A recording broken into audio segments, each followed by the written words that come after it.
성경 말씀 보겠습니다. 은혜 받으실 하나님 말씀은 열왕기상 16장 29절에서 34절까지 말씀입니다.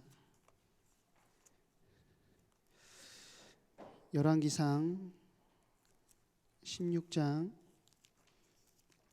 29절에서 34절까지 말씀을 제가 봉독해 드리도록 하겠습니다. 유다의 아사왕 제38년에 오므리의 아들 아합이 이스라엘의 왕이 되니라. 오므리의 아들 아합이 사마리아에서 22년 동안 이스라엘을 다스리니라. 오므리의 아들 아합이 그의 이전의 모든 사람보다 여호와 보시기에 악을 더욱 행하여 느밧의 아들 여로보암의 죄를 따라 행하는 것을 오히려 가볍게 여기며 시돈 사람의 왕 옕바알의 딸 이세벨을 아내로 삼고 가서 바알을 섬겨 예배하고 사마리아에 건축한 바알의 신전 안에 바알을 위하여 제단을 쌓으며 또 아세라 상을 만들었으니 그는 그 이전에 이스라엘의 모든 왕보다 심히 이스라엘 하나님 여호와를 노하게 하였더라. 그 시대에 베델 사람 히엘이 여리고를 건축하였는데 그가 그 터를 쌓을 때에 맏아들 아비람을 잃었고 그 성문을 세울 때에 막내 아들을 수굽을 잃었으니 여호와께서 눈의 아들 여호수아를 통하여 하신 말씀과 같이 되었더라. 아멘. 오늘 제목을요 여로보암의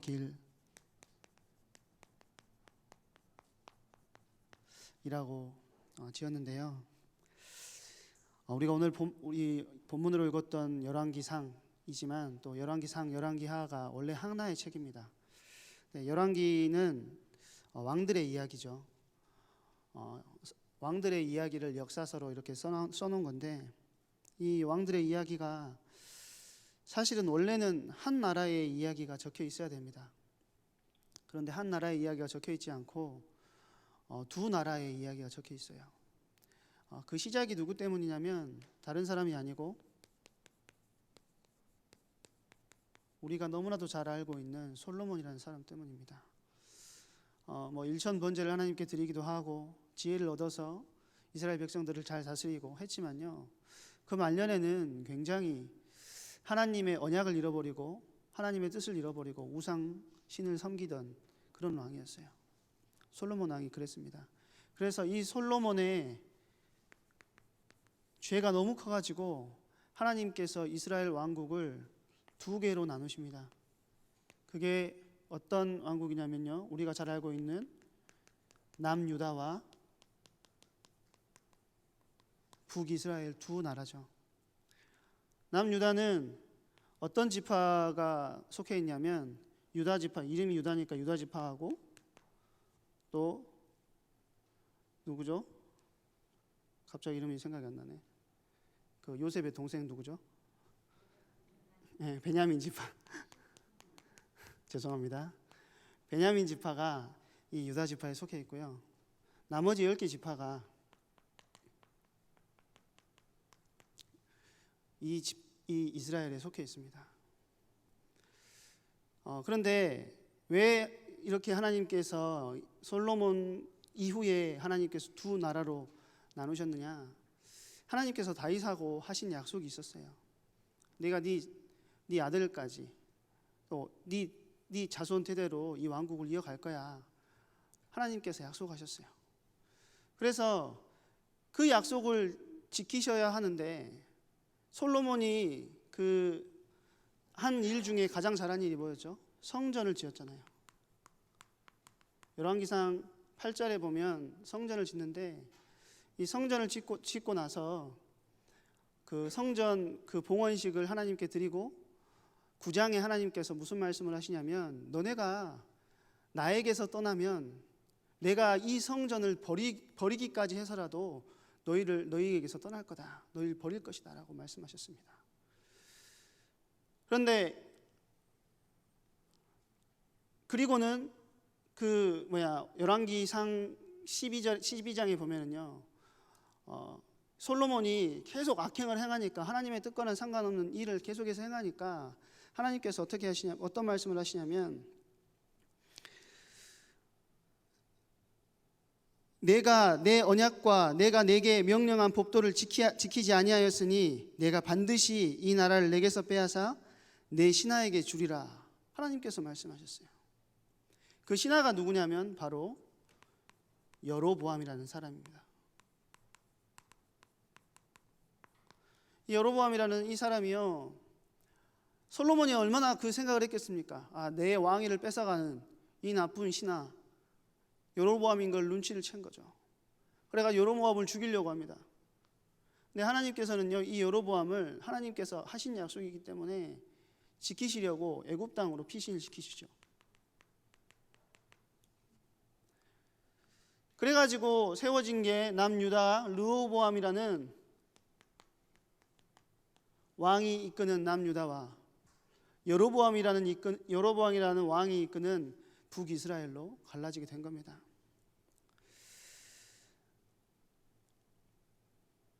다윗이라는 한 사람이 언약을 지키고 언약을 따르고 하나님이 보시기에 기쁘시는 행동을 했는데 하나님께서는요, 그 가문 대대로 이어갈 수 있는 왕국에 은혜를 주셨고요. 또 솔로몬이라는 한 사람이 죄악을 범함으로 인해서 그 왕국이 갈라져 가지고 신하에게 넘어가는 일들이 벌어지게 됐다는 겁니다. 제가 무슨 말씀을 드리려고 하냐면요,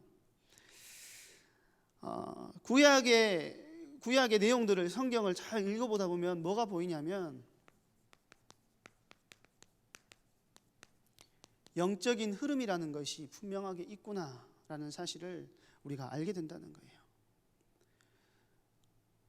어떤 영적인 흐름이 있냐면요, 구약 성경에서는 이것을 그냥 대놓고 드러내지는 않지만 애둘러서 이렇게 표현을 합니다. 예를 들어서 저번에 제가 금요 기도회 때 한번 말씀드린 적이 있는 것 같은데, 성경에 보면은요, 다윗의 집과 사울의 집을 계속해서 비교해서 표현하시는 장면들이 나옵니다. 사무엘상에 보면 다윗의 집과 사울의 집, 다윗의 집은 흥하여야 하겠고 사울의 집은 망하여야 될 것이다, 계속해서 나와요. 그러면서 등장하는 인물 중에 한 사람이 누구냐면 당연히 다윗이 들어있겠죠. 사울의 집에 사울 왕도 들어있겠지만 또 누가 있냐면 다윗과 아주 친하고 자기의 것을, 자기의 생명까지 내어줄 수 있는 친구 요나단이라는 사람이 나옵니다. 영적인 흐름이라는 게 얼마나 웃기냐면 둘이 정말로 생명도 같이 할 것처럼 하고 목숨도 살려주고 여러 가지 다 하거든요. 근데 성경에 보면 항상 둘이 만나가지고 헤어질 때는 어떻게 표현하느냐, 다윗은 자기의 길을 가고 요나단은 사울의 집으로 갔더라라고 이야기를 합니다. 사울의 집으로 항상 요나단은 가요. 자기도 모르게 무슨 흐름을 타고 있었느냐, 이 흐름을 타고 있었던 거예요. 다윗과 그렇게 친하고 모든 것을 내어줄 만큼 그렇게 했었지만 자기도 모르게 사울의 집의 흐름을 타고 있으니까 사울 왕과 함께 전쟁에서 죽임을 당하게 된다는 것입니다. 그래서 우리는 이 영적인 흐름을 분명하게 알고 있고, 이 영적인 흐름, 내가 속해 있는 이 흐름이 어디에 있느냐를 보지 않으면요,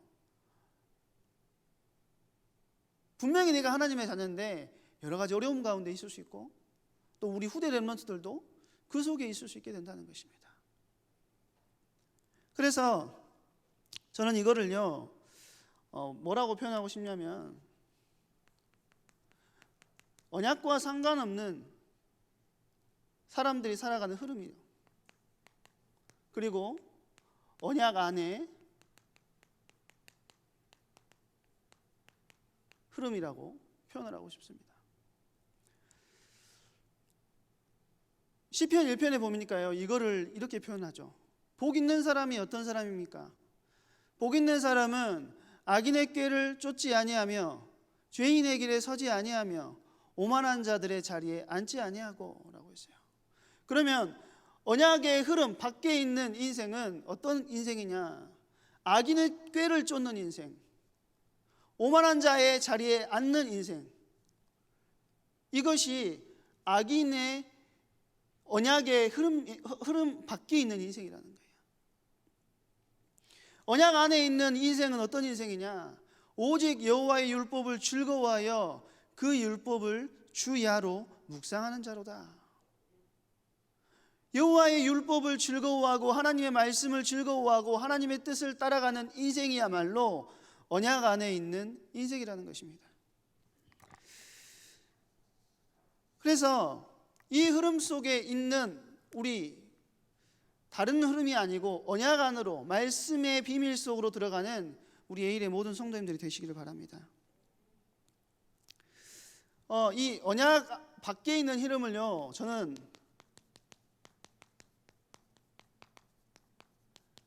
하나님과 상관없는 나 중심의 흐름으로 표현을 하고 싶습니다. 사실은 오늘 제목으로 삼았던 여로보암의 길 자체가 이 하나님과 상관이 하나도 없어요. 내가 원하는 것, 내가 잘 살려면, 내가 성공하고 내가 제대로 되려면 어떻게 해야 될까를 굉장히 많이 생각한 사람이 이 여로보암이라는 사람이었어요. 하나님께서 이 여로보암에게 왕이 됐을 때 어떤 언약을 주셨냐면,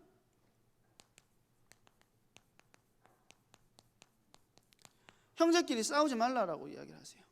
어차피 너네가 한 민족이고 형제 아니냐, 그러니까 형제끼리 싸우지 말라.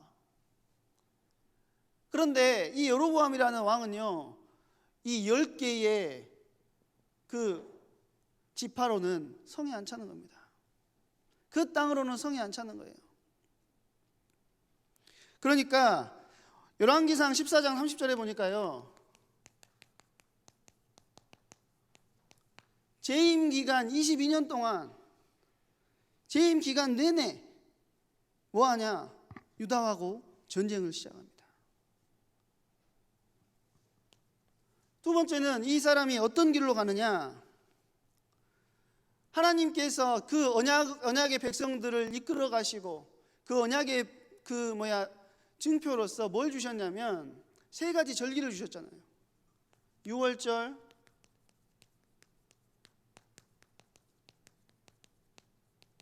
6월절, 칠칠절, 그리고 초막절이죠.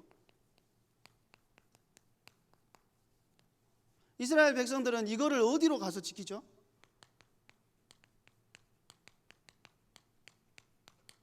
예루살렘으로 가가지고 이 절기를 지켜야 돼요.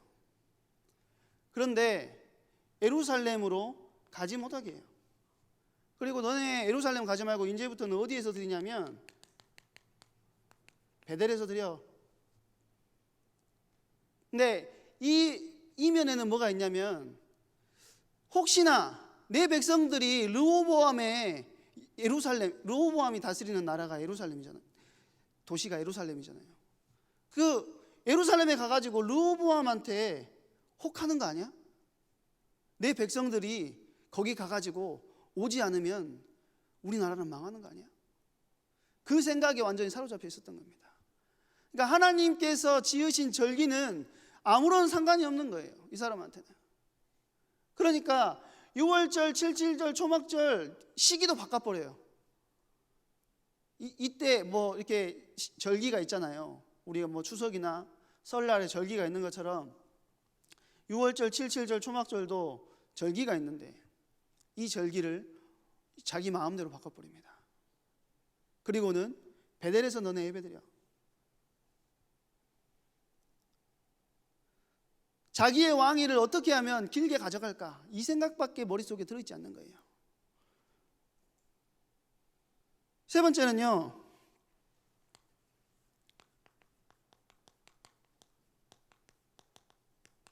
제사장 지파를 세웁니다.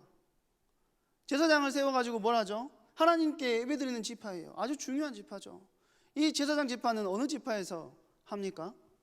레위 지파에서 하거든요. 그런데 이 레위 지파에서 이 제사장을 뽑아야 되는데, 야, 레위 지파에서 할 필요 없어. 그냥 원하면 니들 아무나 해. 원하는 사람한테 제사장 다 시키는 거예요. 그렇게 되면 어떻게 되겠습니까? 예배가 완전히 제멋대로가 돼버리는 겁니다. 이게 왜 원하는 사람 아무나 해 이렇게 하는 거냐면, 그냥 귀찮아가지고 레이지파에서 어떤 사람 뽑아라 어떤 사람 뽑아라 하는 게 귀찮아가지고 그런 게 아니고, 우리나라 말로 하면 매관매직을 하는 거예요. 직분을 사는 겁니다. 돈으로. 돈 주면 야 너 제사장 해. 그러면 제사장을 그 돈 주고 한 사람이 제대로 된 제사장 직분을 감당하겠습니까? 돈 벌려고 제사장 하는 거죠. 그러다 보니까 나라가 점점 이상해져 가는 거죠. 네 번째로요, 형제의 나라를 지키라고 하거든요, 하나님께서. 네, 물론 형제 나라 지킬 생각도 없었지만 이방 민족 가운데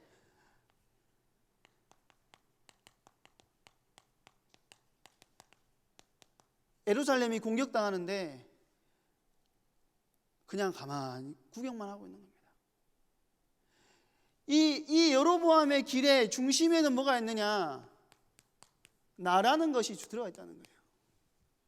내가 제일 중요하고 내가 성공해야 되고 내가 잘 돼야 돼라는 이 생각이 깊숙하게 뿌리내려 있었다는 거예요. 그러고 나서 세워진 왕이 오늘 본문에 읽었던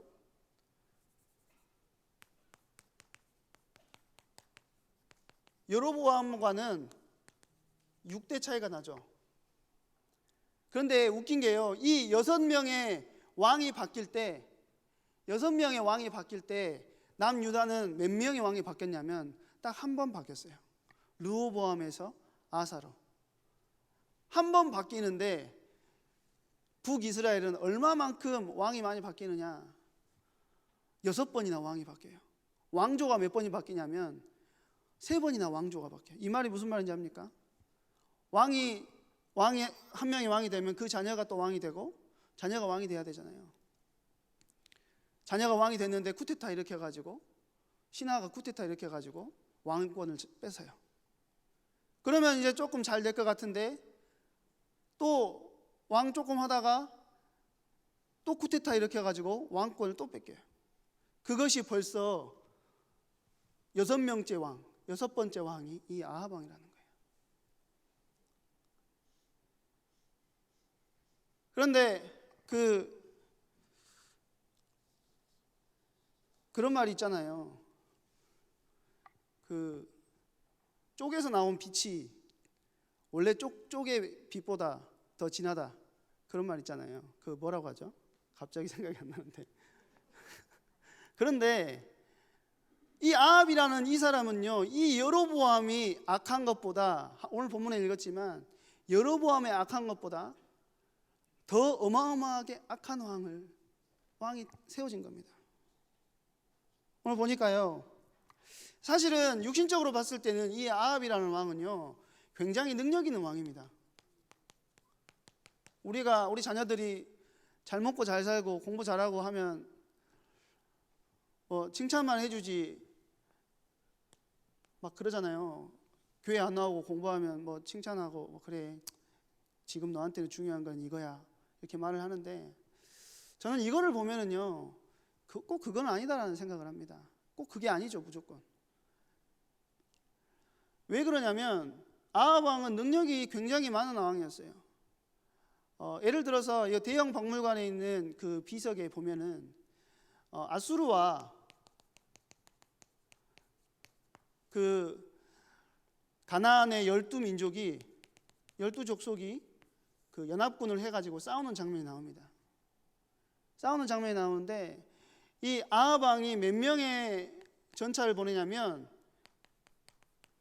2,000대의 전차를 보내고요,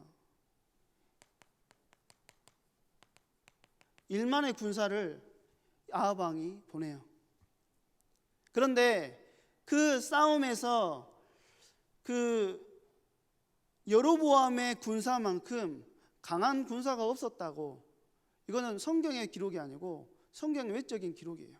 아예 그렇게 적혀, 여로보암이 아니고 아합이죠. 아합의 군사만큼 강한 군사가 없었다고 할 정도로 어마어마한 군세를 가지고 있었습니다. 또 보면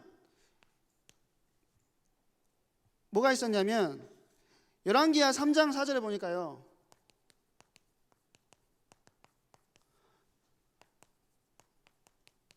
모압이라는 민족이요, 그 아합 왕한테 그 곡물을 드린다고 해야 되죠. 곡물이 아니고 뭐죠? 양의 가죽을, 새끼 양의 가죽을 10만 마리, 순 양의 가죽을 10만 마리를 보냈어요. 우리 잘 봐달라, 우리하고 좀 함께 해달라. 그만큼 나라가 강하지 않으면 그렇게 하지 않잖아요. 굉장히 강한 나라였다는 겁니다. 그런데 성경은 이 시대를 뭐라고 기록하고 있냐면, 이 시대를 가장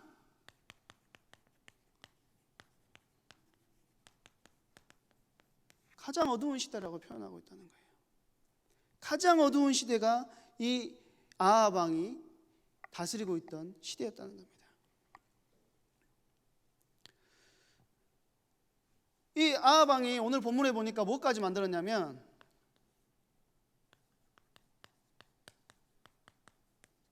뭘 만들죠? 여리고 성을 만들어요.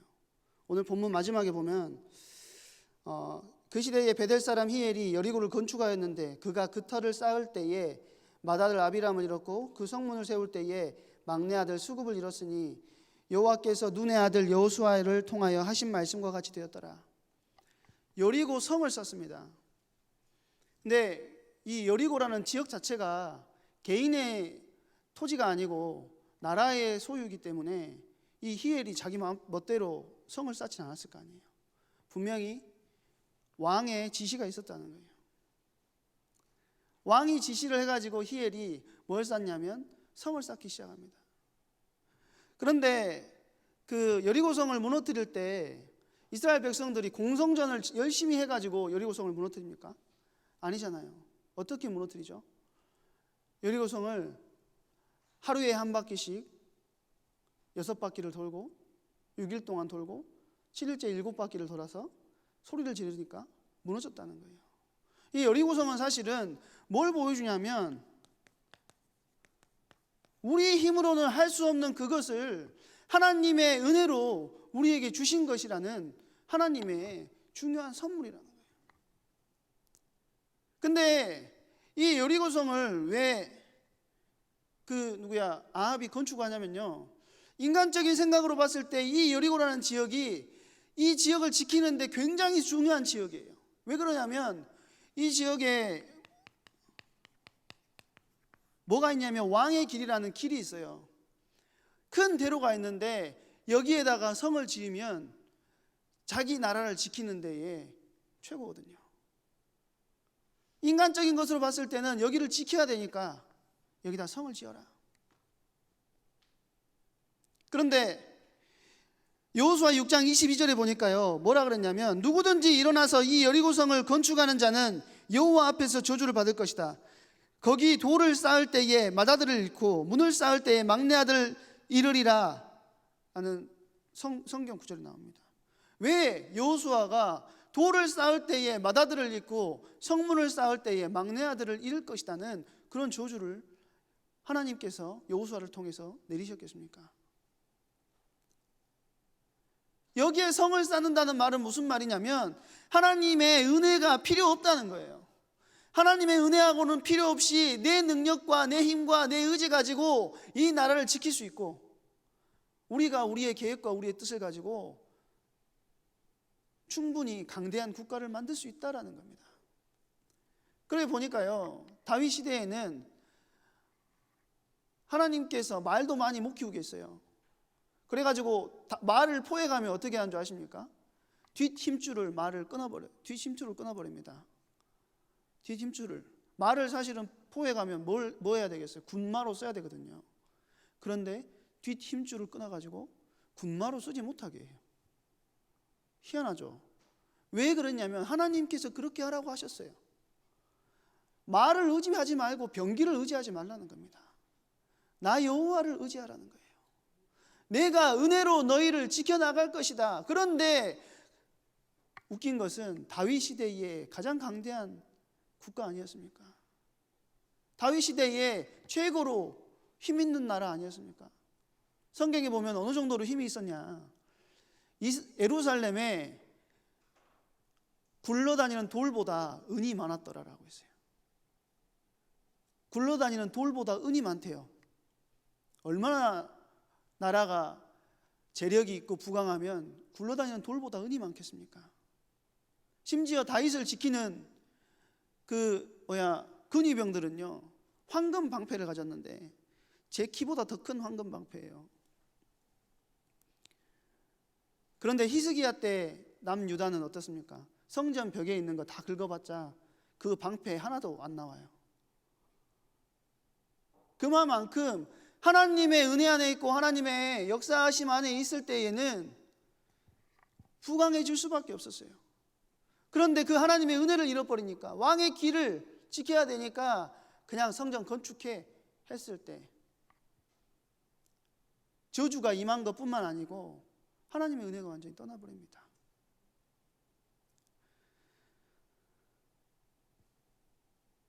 여로보암은요, 오늘 본문에 보니까 아합은 여로보암의 길을 가볍게 여겼더라. 하나님께 죄악을 범하고 나 중심으로 가는 거 별거 아닌 거라고 생각했다는 거예요. 아무것도 아니라고 생각했어요. 그렇게 하니까요, 이 사람 옆에는 누가 있었냐? 나라를 세우고 나라를 일으킬 수 있는 중요한 사람이 붙은 것이 아니고요, 나라가 망할 수밖에 없는 사람이 붙은 겁니다. 오늘 누구하고 결혼했다 했습니까? 옛 바알의 딸 이세벨하고 결혼했다고 했어요. 옛 바알이라는 사람이 누구냐면 원래 바알 신전의 제사장이었어요. 제사장이었는데 자기의 동생이 왕이었는데 동생을 죽이고 왕이 된 사람이 이 옛 바알이에요. 그 사람의 딸입니다. 이세벨이라는 이름 자체가 뭐냐면 바알 신은 고귀하다, 아버지 바알은 고귀하다라는 뜻이에요.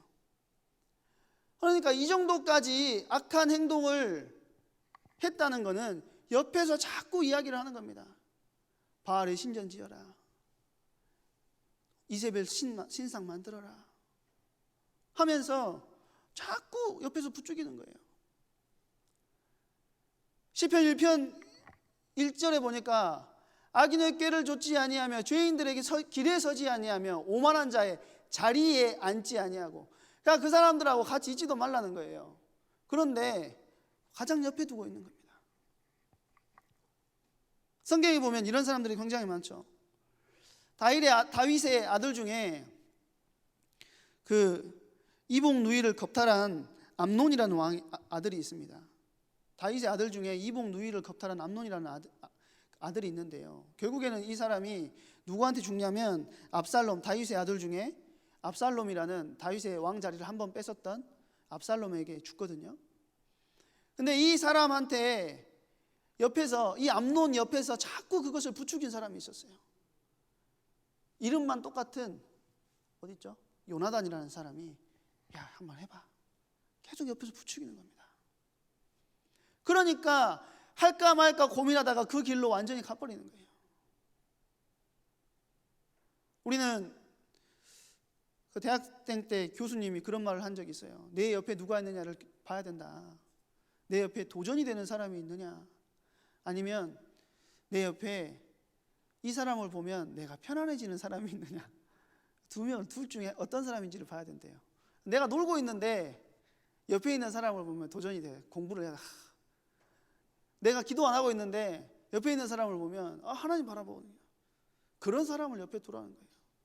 근데 내가 기도도 안 하고 아무것도 안 하고 공부도 안 하고 있는데 옆에 있는 사람을 보니까 쟤를 보니까 내가 평안하다, 마음이 놓이네, 이런 사람을 옆에 두지 말라고 하더라고요.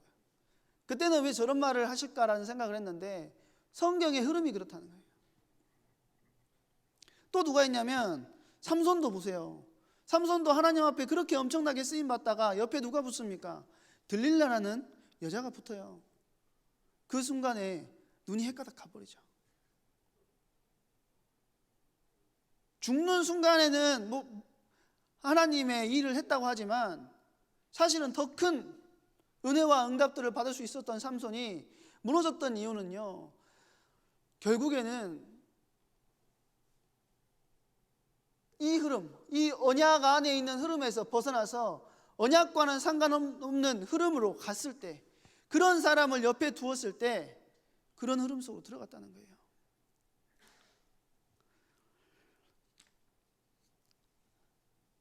이 속에서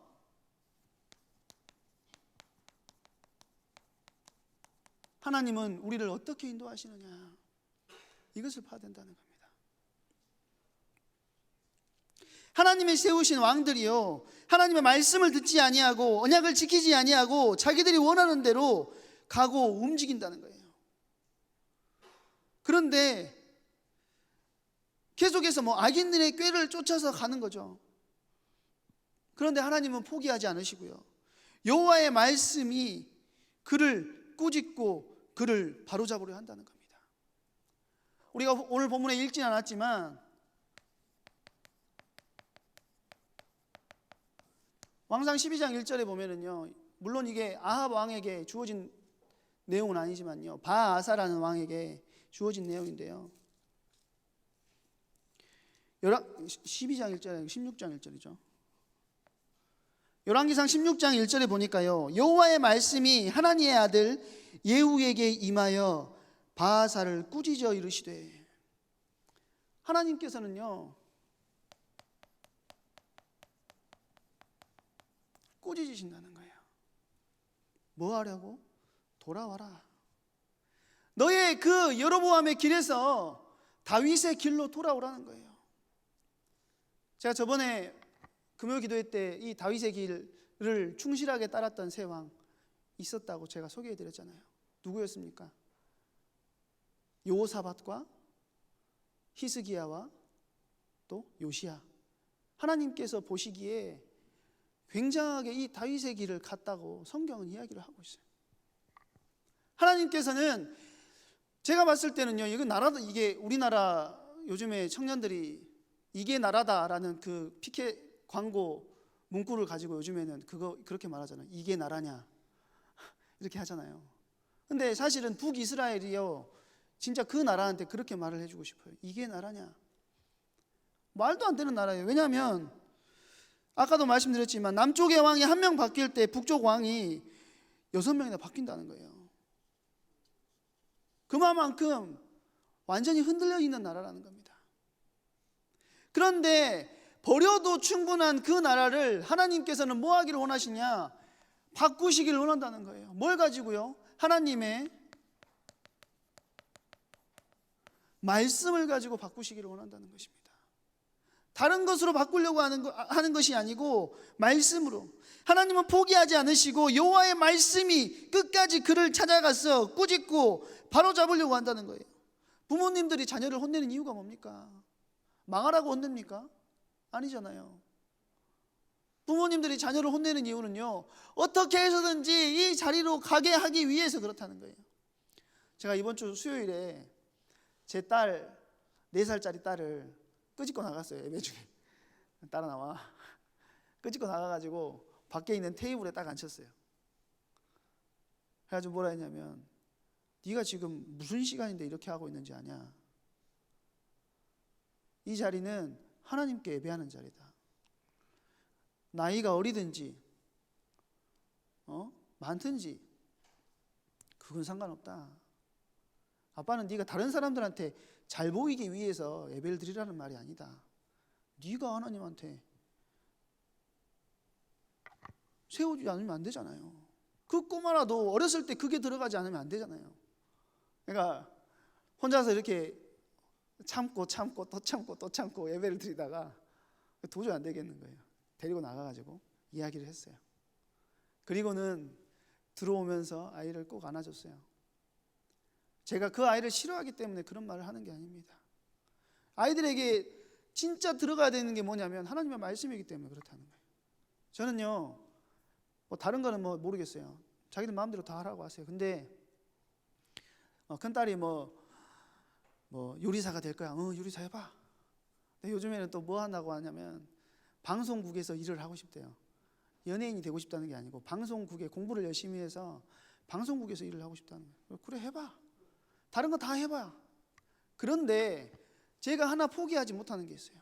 그게 뭐냐면, 야, 공부를 열심히 한다 그래도 말씀을 놓치면 그건 다 꽝이라는 거예요. 저는 다른 때 뭐 그냥 넘어갈 수 있지만요, 말씀 놓치고 있으면 저는 항상 매를 들 겁니다. 제가 신고를 당해도, 자녀를 구타하는 아빠다 해가지고 뭐 신고를 당해도 저는 발바닥을 잡고 때리거든요. 정신 차리라고. 예배 안 드리면 많이 맞아야 돼요. 왜냐하면 저는 그렇게 컸거든요. 왜 그러냐면, 어렸을 때 그게 들어가잖아요. 그러면은 이거밖에 없구나, 이게 보여요. 그래서 저는 항상 자녀들한테 그 말을 하는데요, 하나님께서는 뭘 원하시느냐, 우리에게 말씀 안에서 너네가 변화되어야 된다는 거예요. 말씀이 아니고서는 너네를 바꿀 게 없다는 겁니다. 그 말씀으로 돌아가라고 하나님께서는요, 이스라엘 백성에게, 이스라엘 왕들에게 찾아가신다는 거예요. 누구를 보내셔서? 예후를 보내셔서 말씀하신다는 겁니다. 너 여로보암의 길을 가면 안 돼. 다윗의 길로 돌아서라. 오늘 이 시간에요, 하나님 앞에 우리 인생의 길을 내어드리기 바랍니다.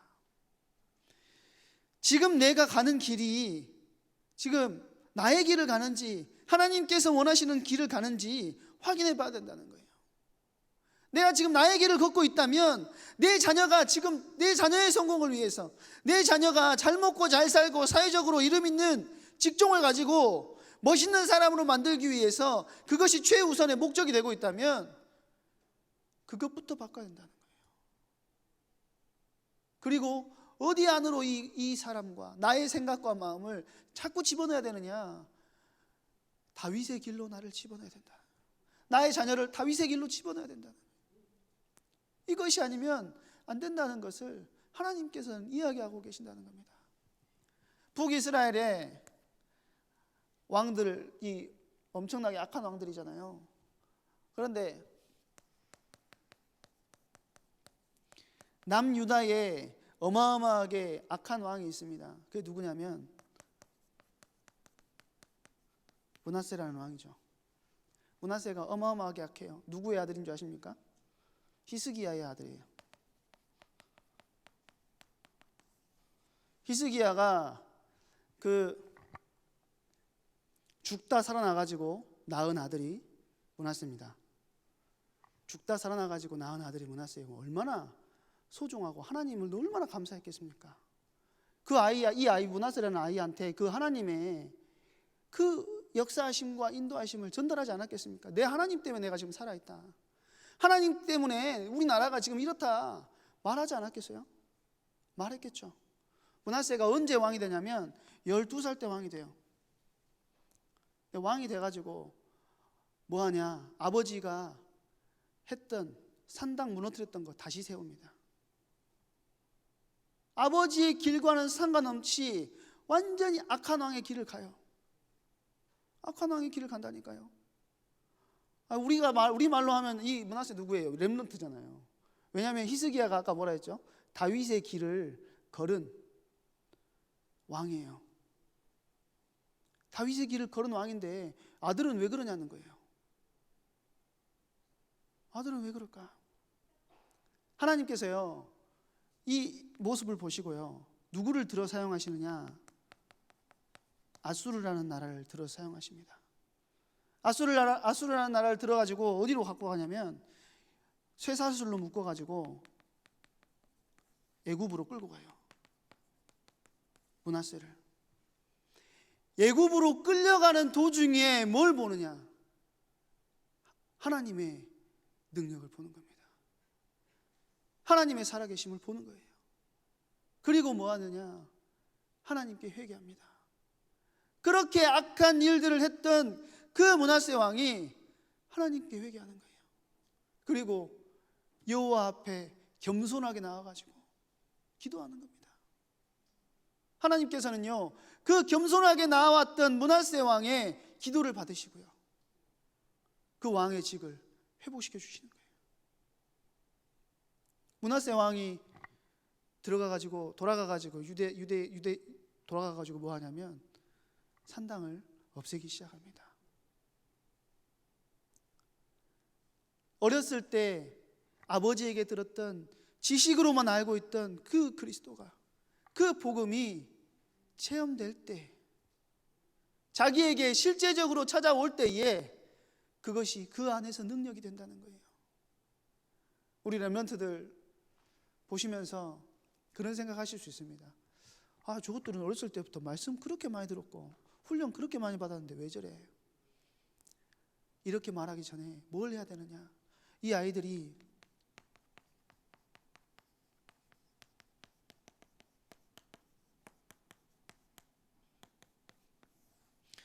그리스도와 인격적으로 교제하게 되기를 기도해 주시기 바랍니다. 그리스도를 인격적으로 만나야 돼요. 하나님께서 실제적으로 역사하시고 하나님의 말씀이 그들 안에 실제적으로 살아 움직이는 것들을 이 아이들이 한 번만 체험한다면요, 이 아이들은 변화된다는 거예요.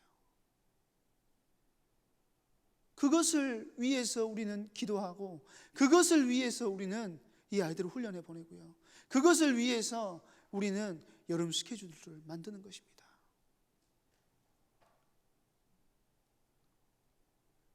하나님은 자신의 자녀들을 포기하지 않으시고 끝까지 놓지 않으시고 여로보암의 길이 아닌 다윗의 길을 가기 원하신다는 거예요. 저는 그렇게 생각해요. 여기 늦게 예수님 믿고 오신 분들은요, 다 뭐가 있냐면 나의 복음 스토리가 다 있어요. 어떻게 하나님께서 나를 찾아오셨고, 어떻게 그리스도께서 나를 찾아오셨고, 그 그리스도께서 말씀으로 나를 어떻게 인도하셨는지 다 복음 스토리가 있어요. 그런데 우리 어린 렘넌트들은요, 어려서부터 교육은 많이 받아요. 저는 그렇게 표현하거든요. 복음 사교육. 복음 사교육하는 것처럼 이리 와서 얘가 이거 배워라, 이리 와서 저거 배워라, 엄청나게 가르치니까요. 사교육 학원에서 뭐 배우듯이 어마어마하게 다 잘 알아요. 그래가지고 이 아이들은요, 메시지 안 들어도요 포럼할 수 있어요. 메시지 안 들어도 옆에 사람이 포럼하는 내용만 들어도 나만의 것으로 만들어서 포럼이 되는 아이들이 지금 우리 아이들이에요. 그러면 그 아이들에게 우리가 뭘 전해줄 겁니까? 그리스도를 인격적으로 만날 수 있게 우리가 도와줘야 된다는 거예요. 근데 그게 어디에서 시작되는 겁니까? 나도 모르게 이 사울의 집 속에 속해서 언약 밖의 흐름 속에 여로보암의 길을 가고 있는 그 상태 속에 있다면 흐름을 바꿔야 되는데, 그 흐름이 어디서 나와야 되냐면 내 안에서 새로운 흐름이 만들어져야 된다는 거예요. 그 새로운 흐름이 누가 만들 수 있느냐? 부모도 아니고 자기 자신도 아니라는 겁니다. 그럼 누가 만들 수 있냐면 성령께서 하시는 사역이라는 거예요. 그거를 우리가 기대하고 그것을 위하여서 기도하는 겁니다. 8월 한 달 우리가 렘넌트 놓고 계속해서 기도하고 있는데요, 진짜 붙잡아야 됩니다. 우리 아이들 가운데 이 복음의 능력이 깊이 각인되고 뿌리 내리고 체질돼서 진짜 하나님의 말씀이 이 아이들 가운데 깊게 담기고, 또 기도의 능력이 이 아이들 가운데 담기고, 자기 양심 속에 성령께서 속삭이시는 그 속삭임을 들으며, 그리고요 어떤 아이들은 하고 안 되다 보면 므낫세와 같은 그런 어려운 위기와 어려움 속에서도 하나님을 만나게 하신다는 겁니다. 우리는 그 하나님을 믿고, 다윗이 사무엘의 기름 뿔병에 기름이 부어질 때 하나님의 영에 충만한 사람이 되었던 것처럼 우리 아이들 가운데 이 하나님의 영이 충만케 되어지기를 기대하고 기도해야 된다는 것입니다. 오늘도 여로보암의 길 속에서 우리 후대 렘넌트들이 다윗의 길로, 그래서 진짜로 그 영혼 생각이, 내가 예수 그리스도를 믿어서 하나님의 자녀가 됐지만 그것에 머무는 것이 아니고, 진짜로 저는 그렇게 생각해요. 인격적인 교제를 하면은요, 뭐가 바뀌냐면 생각이 바뀌고 마음이 바뀌고 삶이 바뀌어요. 그리스도와 인격적인 교제를 하면 바뀐다니까요. 바뀌려고 바뀌는 게 아니고 하나님이 그렇게 만드세요. 그거를 뭐라고 하냐면 성경은 다시 태어났다라고 이야기를 합니다. 성령 안에서 새롭게 된 자, 성령에서 안에서 다시 태어난 그 응답을 이번 8월 한 달에 중요한 훈련들을 통해서 우리 아이들이 누려나가야 되겠습니다.